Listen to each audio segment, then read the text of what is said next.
My friends think you're a loser.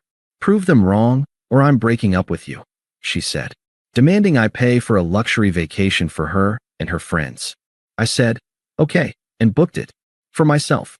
Left for Bali alone while she was shopping with her friends for the trip. She found out when I posted a photo captioned, "Prove them wrong." She called me 73 times. Hey viewers, before we move on to the video, please make sure to subscribe to the channel and hit the like button if you want to see more stories like this. Thanks. The sound of their laughter was like glass shattering on marble, sharp, expensive, and meant to be heard. I adjusted my grip on the ceramic mug of overpriced coffee, the one Chloe had ordered for me with a sigh, saying, "Just get the cold brew, Leo. The drip here is for tourists." We were at the Perch, a brunch spot where the avocado toast cost more than my weekly grocery budget, and the patrons all looked like they'd been personally styled by the same vaguely disapproving Scandinavian ghost. Chloe, Bianca, and Skylar, the Hive, held court at the reclaimed wood table, a trio of sleek ponytails and designer athleisure. So I told him, Bianca was saying, flipping her hair, if the Tesla isn't the performance model, you might as well just buy a Prius and admit you've given up on life. She slid her eyes toward me. Right, Leo? I took a sip. I think the goal is to get from A to B. Bianca's smile was a thin, scarlet line, spoken like a true pragmatist. Skylar tittered. Chloe squeezed my knee under the table, but it wasn't affectionate. It was a press of her nails, a signal, play along. Be better. Anyway, Chloe interjected, her voice bright and artificial. We're not here to talk about cars. We're here because Bianca has the most amazing news.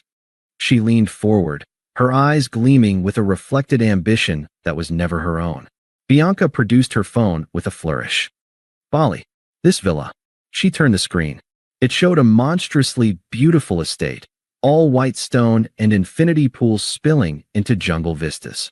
6 bedrooms. Private chef. It's literally a dream. Jeremy's company is doing their retreat in Cabo, so he said I should take my girls. Be ashamed to let the peak season pass. A cold knot formed in my stomach. I knew this dance. That's incredible, Chloe breathed, her gaze locked on the screen. When? Next month. For 2 glorious weeks.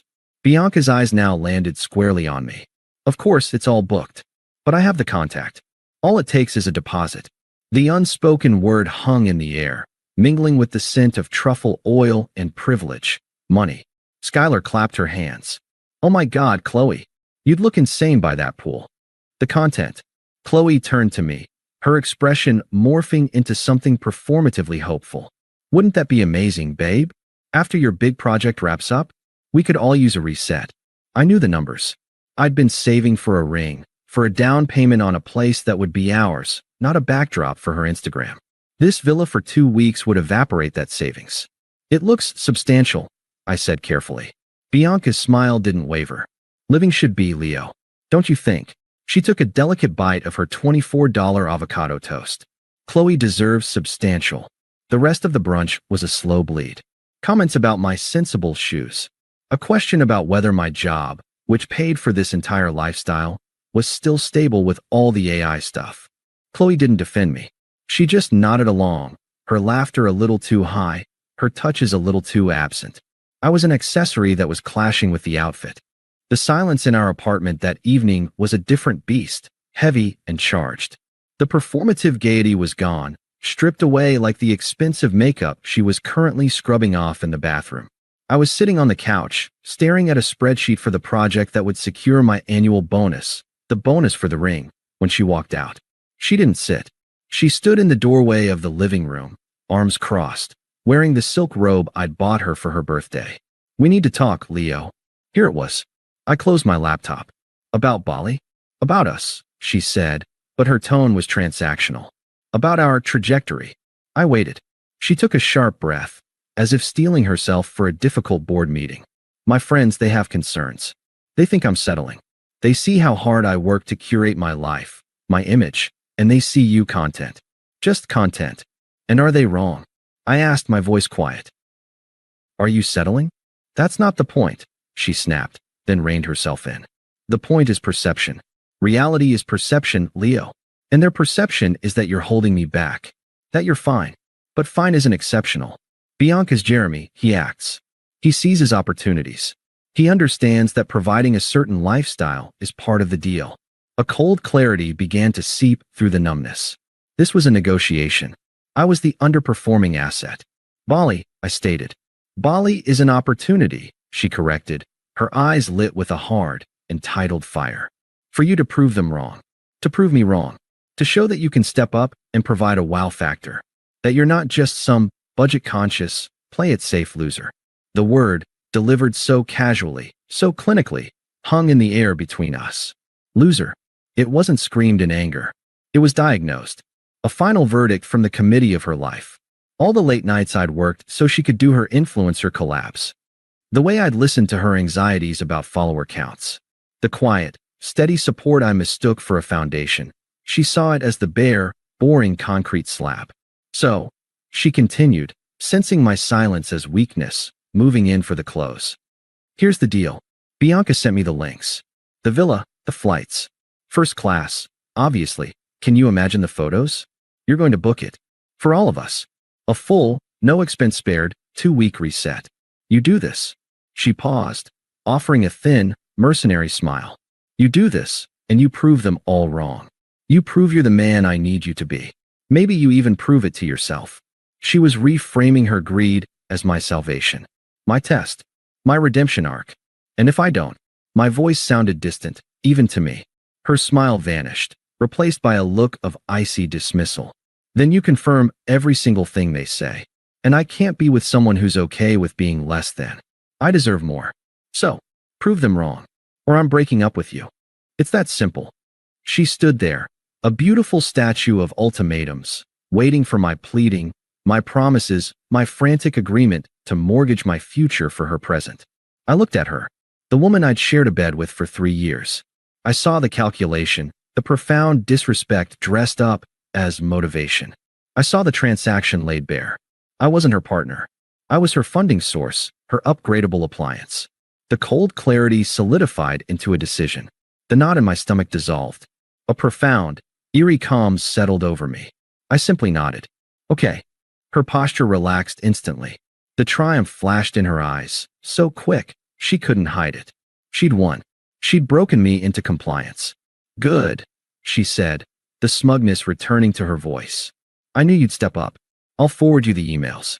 Don't cheap out on the flight credits. She turned and walked back toward the bedroom, already pulling out her phone, doubtless to text the hive. This is going to be epic. I heard the bedroom door click shut. I looked at the closed laptop, at the spreadsheet for the ring. I opened a new browser tab. Then another.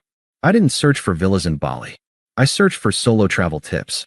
And for the first time in years, I felt my own lips curve into a faint, quiet smile. The calm that followed her ultimatum wasn't the numb stillness of shock. It was the clear, focused quiet of a pilot running through a pre-flight checklist. My emotions were no longer a factor. This was a logistics problem with an elegant, satisfying solution. I called in sick the next day. Not from sadness, but from necessity.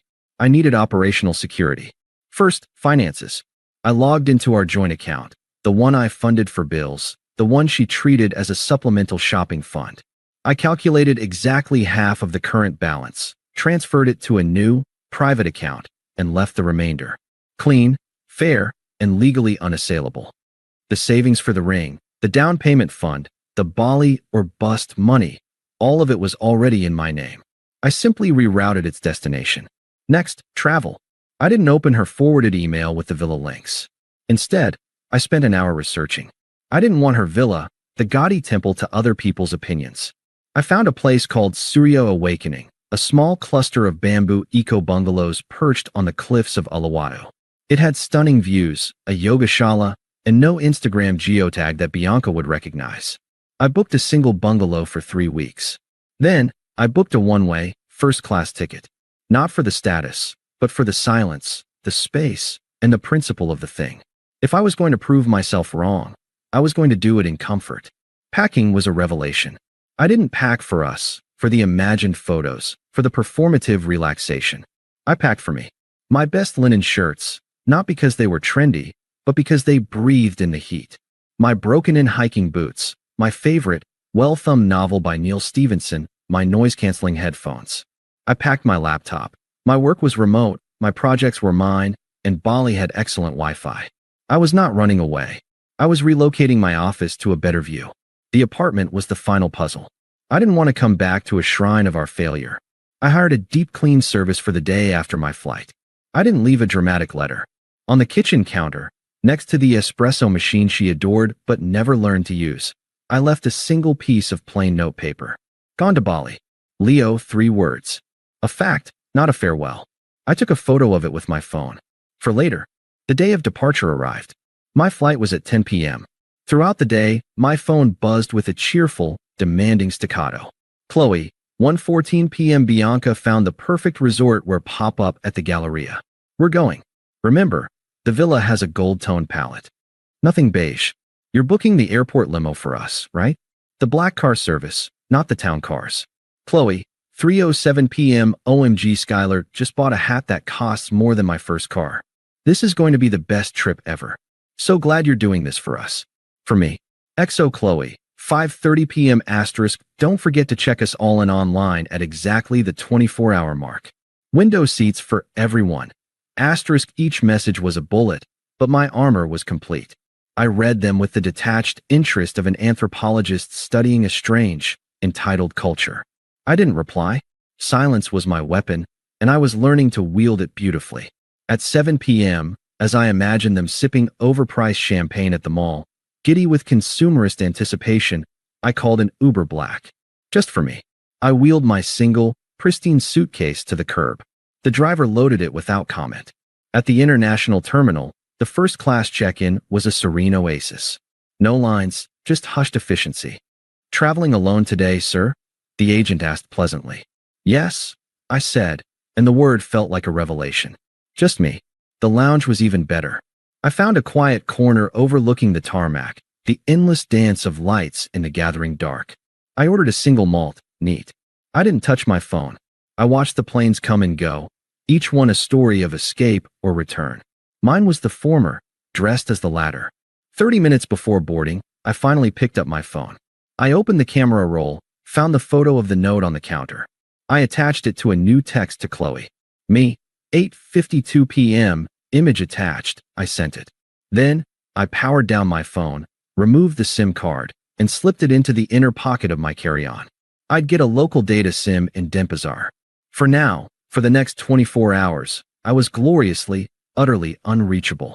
The flight was a dream of quiet luxury. I ate the surprisingly good seared tuna. I watched a dumb action movie without guilt. I slept for 7 solid hours, waking as the first hint of dawn painted the sky apricot and rose. When the wheels touched down on Balinese tarmac, a profound, unshakable peace settled into my bones. The humid, fragrant air that washed over me as I exited the plane wasn't just air, it was freedom. A driver from Surya Awakening was waiting, holding a sign with my name. Not Mr. and Mrs., just my name. The ride was a blur of vibrant green, intricate stone temples, and smiling strangers. The resort was more beautiful than the pictures. My bungalow was open air, listening to the crash of waves far below. It was perfect. I unpacked, showered, and changed into clean clothes. I felt new. I walked to the resort's infinity pool, which emptied visually into the vast Indian Ocean. It was late afternoon now, the light was liquid gold. I asked a staff member to take my picture. I wasn't posing. I was just standing there, a faint, unforced smile on my face, the endless ocean behind me. I looked relaxed. I looked happy. I looked like a man who had made the right decision. I got my new SIM, connected to Wi-Fi, and logged into Instagram from the browser. I hadn't posted in months. I uploaded the photo. The caption came to me as I gazed at the water. Sometimes proving people wrong doesn't mean giving them what they want. It means giving yourself what you need. Hashtag Bali, hashtag prove them wrong, hashtag solo. I hesitated for only a second before adding the final, precise twist. I tagged the location. Not Surya Awakening. I tagged the geolocation of the obscene, 6-bedroom villa Chloe had demanded. The one she was, at this very moment, presumably standing outside of in furious, humiliated confusion. I hit post. Then I ordered a fresh coconut, opened my book, and didn't think about my phone for the rest of the day. The proof was in the picture. The silence was my reply. And the ocean, stretching out forever, was my only deadline. For 24 hours, I existed in a perfect, self-contained bubble. I woke with the sun to the sound of geckos chirping and distant gamelan music from the village temple. I ate papaya and pineapple so sweet it tasted like candy. I spent the morning learning to surf on Padang Padang Beach, the salt water washing over me like a baptism. I was terrible at it, falling again and again, and I laughed each time, the sound foreign and wonderful in my own ears. The instructor, a wiry Balinese man named Ketut, just grinned and said, "Again, the ocean does not care about your pride, only your balance." Balance. That's what I was finding. In the afternoon, I took my laptop to a breezy open-air warung overlooking the rice terraces. I worked for 3 highly productive hours, the green vista fueling a clarity I hadn't felt in years. This wasn't running away. This was operational efficiency at its peak. I was delivering my best work from paradise. It was only as the spectacular sunset bled into indigo that I felt a twinge of curiosity. A mild, clinical itch. Not worry. Not anxiety. Just data collection. I powered on my old phone with a new local SIM. For a moment, there was only the peaceful blank slate of a new device. Then, I logged into my cloud account. The digital deluge began. The notifications didn't stream in, they avalanche. 73 missed calls. Chloe, Bianca, Skylar. A number labeled Mom, Chloe. Even 2 from a number I vaguely recognized as belonging to Jeremy, Bianca's Thessalonian boyfriend. The text message thread with Chloe was a sprawling, frantic novel of desperation. I scrolled to the beginning, right after my photo of the note. Chloe, 8:53 p.m., my departure day, what is this? A joke? Leo, answer me. Chloe, 9:15 p.m. we're packing. This isn't funny. Chloe, 10:01 p.m. I'm calling you. Pick up. Then a shift. The timestamp was around 2 p.m. Bali time the next day, right after my Instagram post would have hit their morning. Chloe, 2:07 p.m. Bali time, what the actual fuck, Leo. Chloe, 2:09 p.m. where are you? We are at the airport. The villa management says there is no booking. None. Chloe, 2:11 p.m. answer your phone you coward. Chloe, 2:15 p.m. Bianca is furious. Skylar is crying. You have humiliated me in front of everyone. Everyone. Chloe, 2:30 p.m. please. Please, Leo. Just tell me this is a mistake. Tell me you booked it under a different name. I'll fix it. Just tell me what to do. Bianca, 2:45 p.m. Wow. Real classy, Leo. I always knew you were small time, but this is pathetic. You've completely destroyed Chloe. Hope your little solo trip is worth it. I sipped my fresh coconut water, reading with detached fascination. The voicemails were even better. I put them on speaker, listening as I watched the first stars appear over the ocean. The first was from the airport. Chaos in the background, announcements, crying, the sharp echo of a terminal. Leo? It's me. Pick up. Please. Where are you? The villa. The guy says there's no reservation under my name or yours. Did you use a different card? Did it decline? Oh God, my friends are all here with their bags. You need to call the company right now and fix this. This is a nightmare. Her voice was a whip crack of panic, tinged with utter disbelief that her plan could have a flaw. I was the flaw, and I had removed myself. The next was from what sounded like a taxi, an hour later. Okay. We're going to a hotel. A Marriott. By the airport. Bianca booked it. She's not speaking to me. Leo, you have to call me. Explain this. Is this about the loser thing? I didn't mean it. I was stressed. You can't just do this. You can't leave me stranded. I told everyone you were paying. You've made me a liar. The horror in her voice wasn't about losing me. It was about social bankruptcy. About being exposed as a fraud in front of her tribunal. I listened to a few more. One from Bianca, icy and contemptuous. You've shown your true, petty colors. Chloe deserves a man, not a boy who throws tantrums. You'll never do better than her, and she will remember this. One from Chloe's mother, Linda, her tone the familiar blend of disappointment and passive-aggressive pressure. Leo, this is very unlike you. Very immature. Chloe is devastated. Whatever issue you have, this is not the way a mature adult handles it. You need to make this right, financially and emotionally. Call me. I deleted that one with particular satisfaction. The messages and voicemails over the next 24 hours showed the progression. The anger peaked, then began to curdle into something else. Chloe, text, day 2 my friends left. Bianca and Skylar took a flight to Cabo to meet Jeremy. They left me here at the airport Marriott. Alone. They said I'm a liability. My own friends. Chloe, voicemail, day 2. Voice thick with tears they just left. They said I was bad energy and they didn't want their trip ruined. I have no one, Leo. No one. Please, can you just call me? I'm so sorry. I'm so sorry I said those things. I was trying to impress them. It was always you. It's always been you. The manipulation was so transparent, it was almost artistic. The always you line, deployed only when her social capital hit 0. I didn't reply. My silence was a vast, uncaring ocean, and she was screaming into it. A mutual friend, Dave, a decent guy who'd always been on the periphery of the hive, texted me later that evening. Dave, dude, just heard the full story from Megan, who heard it from Skylar. Holy shit. The legend of Leo grows.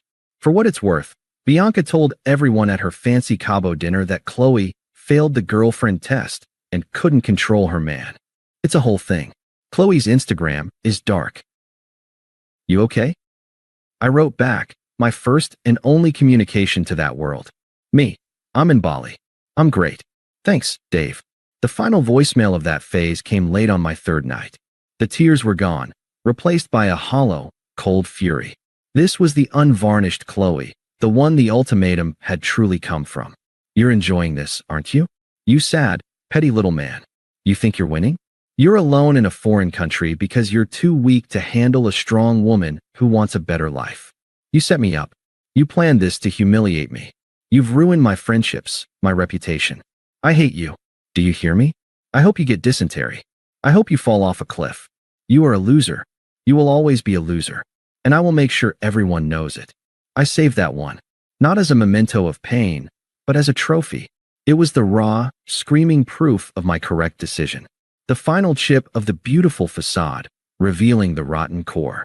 I powered the phone down again. The data was collected. The experiment was a resounding success. The next morning, I went on a sunrise hike to the Uluwatu Temple. I watched the monkeys play and the surfers far below like tiny, brave specks. I made casual conversation with a French couple over coffee. I booked a day trip to learn traditional wood carving in a village up north. My peace was no longer just an absence of noise. It was a positive, tangible force. It had weight and texture. It was mine. And with every passing hour in the Balinese sun, with every genuine smile from a stranger, with every page of my book turned to the soundtrack of crashing waves, Chloe, Bianca, the hive, the airport Marriott, the entire gilded, fragile world I'd left behind, it all faded. Not with a bang, but with the gentle, inexorable sigh of a wave pulling back from the shore, taking its debris with it.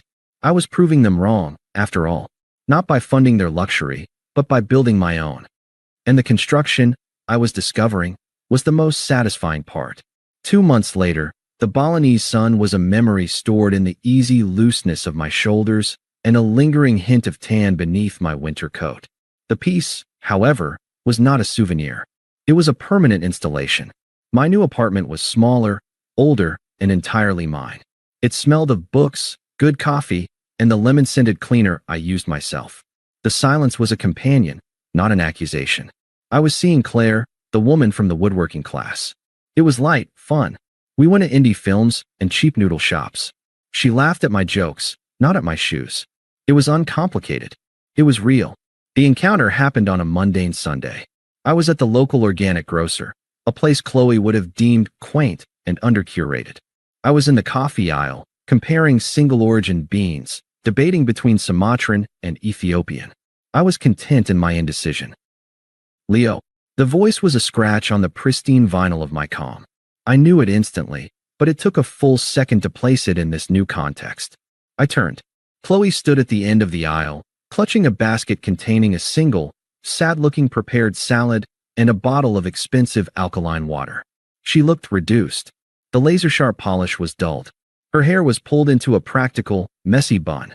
She wore leggings and a puffer jacket, functional, not fashionable. The most striking thing was her eyes. They held none of their old, entitled fire. They were wide, anxious, and deeply tired. Chloe, I said. My voice was even. Not warm, not cold.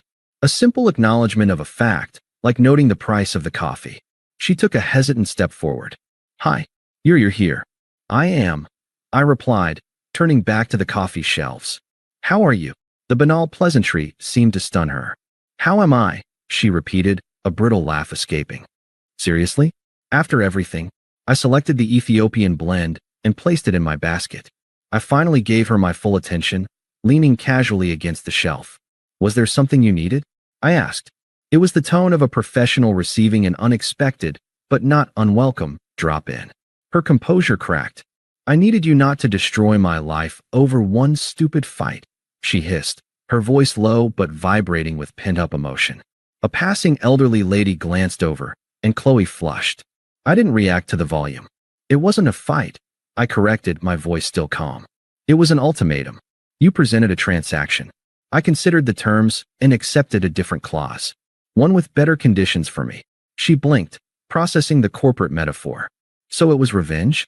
A calculated move to humiliate me. I allowed a small, genuine, and utterly non-hostile smile to touch my lips. It was the smile of a man who'd solved a complex problem. It wasn't about you at all. Not after I said okay.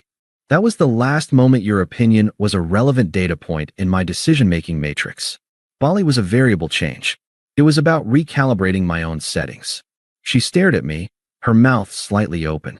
I was speaking a language she didn't understand, the language of self-possession. You've changed, she finally whispered. Yeah, I agreed, nodding slightly. I have. I moved to push my cart past her. Wait.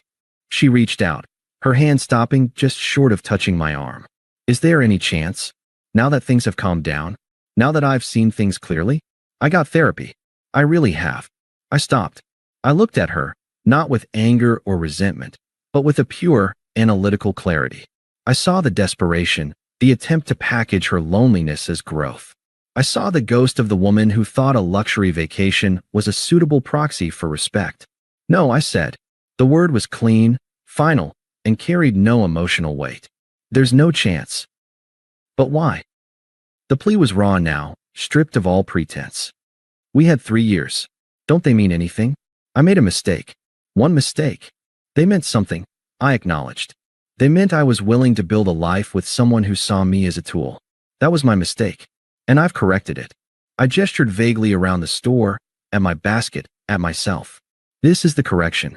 I don't think about you, or Bianca, or the villa, or the airport. I don't think about any of it. And that, I said, meeting her eyes directly, is the proof, isn't it? The definitive proof. I don't have to prove anything to you anymore. The only person I needed to prove something to was the man in the mirror. And he's satisfied. Her face crumpled. It wasn't the performative crying from the voicemails. This was the silent, devastating collapse of a worldview. She had come here hoping for a negotiation, for guilt, for a chance to re-enter the story as the redeemed heroine.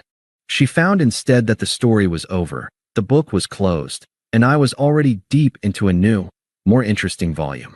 You really don't care anymore, she stated, the realization dawning like a cruel sunrise. I genuinely don't, I confirmed. It wasn't said to hurt her. It was simply the truest thing I'd ever said to her. Take care of yourself, Chloe. I didn't wait for a response. I pushed my cart down the aisle, the wheels whispering on the polished floor. I turned the corner toward the checkout. My heart rate was steady. My hands were dry. I felt nothing but a mild appreciation for the Ethiopian coffee beans in my basket. At the checkout, I saw her one last time, through the store's front window. She was standing on the sidewalk, the cold wind tugging at her jacket, staring at nothing. She looked small, insignificant, not in a vengeful way, but in a factual one, like a piece of litter blown into a corner. I paid, took my bag, and walked to my car, a sensible, used sedan I'd bought with cash.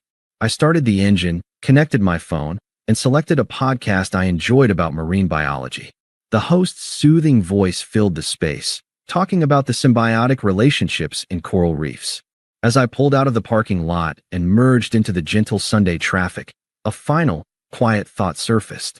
I had told her I didn't think about it, but in that moment, I did. I thought about the number. 73 calls. Not a single one had been worth answering. Not a single one contained a word I needed to hear. The satisfaction wasn't in her downfall. It was in the profound, unshakable quiet that had followed.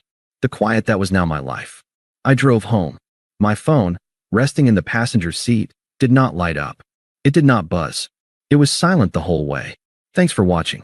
Make sure to subscribe to the channel and hit the like button. What do you think about this story? Share it in the comments.